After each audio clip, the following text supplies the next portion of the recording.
Hello! Now, I received an email recently from a guy called Toby Mulford, and Toby asked if I'd take a look at, or rather give a listen to, the debut album from his double-edged chord project entitled Stimbal the Weeper and the Lords of Phraille. He says it's a progressive rock sword and sorcery epic which crosses Conan the Cimmerian with the Music Man as performed by King Crimson. Now that's quite some description, isn't it? Well, with a title like Stimbal the Weeper, I was immediately intrigued. Kindly, Toby sent the album to me along with a press release, which raised my curiosity even further. What I'll do first is read from that press release to give you some background, and then I'll say what I think about the album. That okay? Of course it is. Right, here's the press release. Rock band Double-Edged Chord announces its debut album, Stimbal the Weeper and the Lords of Phraille, which releases on January 9th, 2026. Told by a variety of narrators over 9 tracks, the concept album weaves an epic story of loss, destruction, and redemption in an ancient world, as a battle-weary gladiator struggles to recover the family he lost and later to free a child from a supernatural prison. Along the way, he'll encounter ruined cities, flaming ghosts, ancient evil kings, and a very sarcastic 9-year-old. While Stimbal the Weeper and the Lords of Phraille is inspired by the classic concept albums of the 1970s, like Pink Floyd's The Wall and Rush's 2112, the album leans away from complex philosophy to focus on action-packed storytelling, subtle humour, and emotional punch. The music is played almost exclusively on Chapman stick and keyboard, with layered harmonies. Almost all vocals are performed by creator Toby Mulford, who relies on vocal acrobatics to embody his narrative characters and to intone the Greek chorus-style lamentations of people scarred by generations of conflict. The album is inspired by progressive rock such as King Crimson and Rush, and modern vintage metal such as Elder and Pallbearer.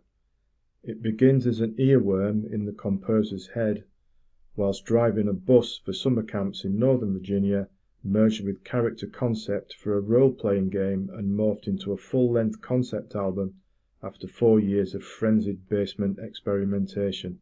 Now that sounds like quite something, doesn't it? Right, the music. Let's look at the music. Right, on first listen, it made no sense to me at all. I thought it was so weird, so quirky, veering this way and that between both extremes, well, any extremes you could care to mention. My ears just couldn't process what was going on. I thought to myself that this one needs a little bit of patience and a number of repeat listenings. That patience has been rewarded, I'm pleased to say. Stimbal reveals more with each listen, and it began to make sense.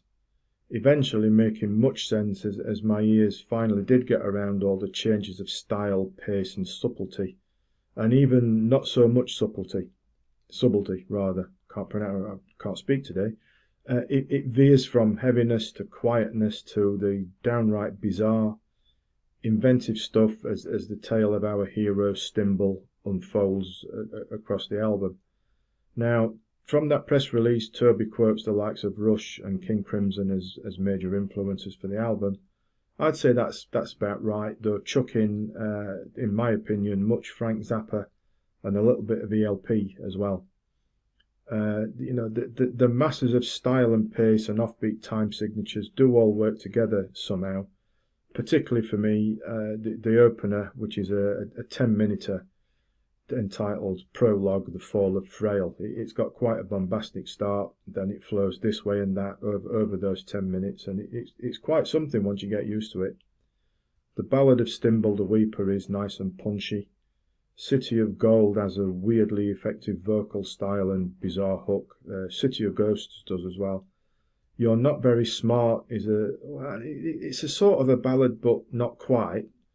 The quirkiness is very high on this one, as is the sort of high-pitched vocal, which is all quirky but quite catchy at the same time. With this album, Toby's got something quite a little bit different, yet so good once that coin of small denomination drops, and your ears and your brain get it and understand what's going on. I like it a lot. I'm glad I stuck with it. I mean, I've been had a couple of long car journeys lately, and I've had it with me in the car, and probably that's helped me to get into it. I like it plenty. It's different, but it's good.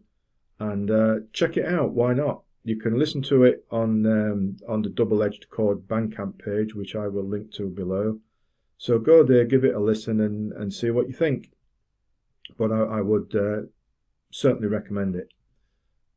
For one, that if you're someone that likes to take a little bit of time before something, then you'd probably like it even more. So I will say thanks to Toby for sending it along to me.